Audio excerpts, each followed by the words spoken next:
அது இந்து மதம் அப்படின்றது அங்கே வந்து சொல்லுவார் வேண்டி மண்டே பார்க்க அதுக்கு ஒரு பெரிய அளவில் பேசுவாங்க. அந்த மாநாட்டு இலச்சினையில் இந்த அந்த எண்ணம் கொடுத்துருக்காங்க. அந்த எண்ணத்தில் பார்த்தீங்கன்னா புத்திசம் இருக்குது, ஷின்டோயிசம் இருக்குது, பிராமணிசம் இருக்குது, ஜூடாயிசம் இருக்குது, கிறிஸ்டியானிட்டி இருக்குது, பௌமனிசம் இருக்குது. இதில் இந்து மதம் கிடையாது. பிராமணிசம் என்னது? பிராமணிசம் அதான் பிராமணிசம் நீங்கள் அதுனது பிராமணிசம்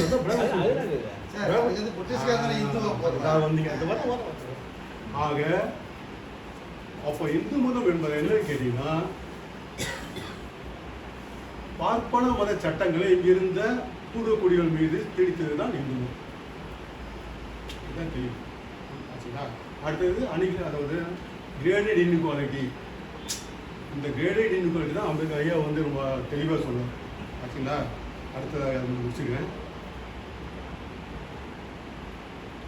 அடுத்தது வரவேற்புரை ஆற்றிய கே மணிமாறன் ஐயா அவர்களுக்கும், கருத்தரங்குக்கு தலைமை வகித்த மணிமாறன் அவர்களுக்கும், கவியரங்கம் நடத்திய ஐயா செந்தில்குமார் அவர்களுக்கும்,